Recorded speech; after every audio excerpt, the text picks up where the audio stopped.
ஆக இந்த இடத்தை நாம் உயிர் போனாலும் விட்டுவிடக் கூடாது. இந்த வக்பு சட்டத்தை எந்த காலத்திலும் நாம் அனுமதித்து விடக்கூடாது. ஒவ்வொன்றாக பிடுங்கிக் கொண்டிருக்கிறார்கள், ஒவ்வொன்றாக மறுத்துக் கொண்டிருக்கிறார்கள். உலகம் முழுவதும் ஏழை எளிய மக்கள், வலிய மக்கள் அவர்களிடத்திலிருந்து நிலத்தை பிடுங்குவது நடந்து கொண்டிருக்கிறது. ஈழத்தில் இன்றைக்கு நடந்து கொண்டிருக்கக்கூடிய விஷயம் என்ன? இன்றைக்கு அவங்க இடதுசாரி அரசு வந்தது என்று சொல்கிறார்கள், ஆனால் தமிழக நிலத்தை அபகரித்துக் கொண்டிருக்கிறார்கள். பல்வேறு காரணங்களை சொல்லி நிலத்தை அபகரித்துக் கொண்டிருக்கிறார்கள். அங்கே அவர்கள் செய்வது என்ன?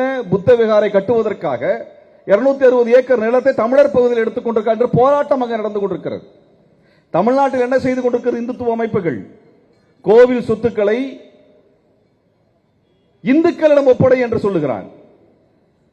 தமிழ்நாட்டில் இந்து அறநிலையத்துறையில் லட்சக்கணக்கான ஏக்கர் நிலங்கள் இருக்கின்றன, சொத்துக்கள் இருக்கின்றன. இவற்றையெல்லாம் இந்துக்கள் இடத்தில் ஒப்படை என்று சொல்லுகிறான். முஸ்லீம்கள் இருக்கக்கூடிய நிலத்தை எல்லாம் அரசாங்கத்திடம் ஒப்படை என்று சொல்லுகிறான். இவன் சொல்லுகின்ற கணக்கை நாம் எடுத்து பார்ப்போம். இந்து அறநிலையத்துறையில் இருக்கக்கூடிய நிலங்களை எல்லாம், அரசிடம் இருக்கக்கூடிய நிலங்களை எல்லாம் இந்துக்களிடம் ஒப்படை என்று சொல்லுகிறான். நாம் கேட்கின்றோம், எந்த இந்துவிடம் ஒப்படைக்க வேண்டும் என்று தெளிவாக சொல். எந்த இந்துடா?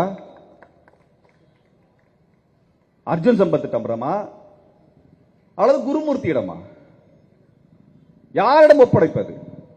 ஆக இங்கே மக்கள் பயன்பாட்டில் இருக்கக்கூடிய, அரசு நிர்வகிக்கக்கூடிய இந்த நிலத்தை எல்லாம் பார்ப்பனர்கள் கையில் ஒப்படை என்று சொல்லுகிறான். அனைத்து மக்களுடைய பயன்பாட்டில் இருக்கக்கூடிய வக்பு சொத்துக்களை எல்லாம் மோடி அரசிடம் ஒப்படை என்று சொல்லுகிறான். ஆக எந்த வகையில் எடுத்துக்கொண்டாலும் நிலத்தை அபகரிக்கக்கூடிய விஷயத்தில் தெளிவாக இருக்கிறான். ஆக தோழர்களே, நாம் அனைவரும் ஒன்றுபட்டு போராட வேண்டும். இன்னும் கிறிஸ்தவர்களுக்கு என்ன வச்சிருக்கான்னு தெரியல. அவர்களுக்கும் ஏராளமான சொத்துக்கள் இருக்கின்றன. அவர்களுக்கு என்ன சட்டத்தை கொண்டு வர போகிறான் நமக்கு தெரியாது. ஆக நாம் இங்கே இந்துக்களா, இஸ்லாமியர்களா, கிறிஸ்தவர்களா என்பதையெல்லாம் கடந்து மானுட குல விரோதியாக இருக்கக்கூடிய மோடி அரசை வேறு இருக்கக்கூடிய உறுதிமொழியை நாம் முன்னெடுக்க வேண்டும். இவர்களுடைய திட்டத்திற்கும் சதிக்கும் எதிராக தமிழ்நாடு தொடர்ந்து போராடி கொண்டிருக்கிறது. தமிழ்நாடு அந்த போராட்டத்தை முன்னெடுக்கும். இந்த சுதந்திர இந்தியாவில் எந்த ஏழை எளிய மக்களுக்கும் இன்னல் நேர்ந்தால் எழுந்து நிற்கக்கூடிய முதல் குரலாக தமிழ்நாட்டின் குரல் இருக்கிறது.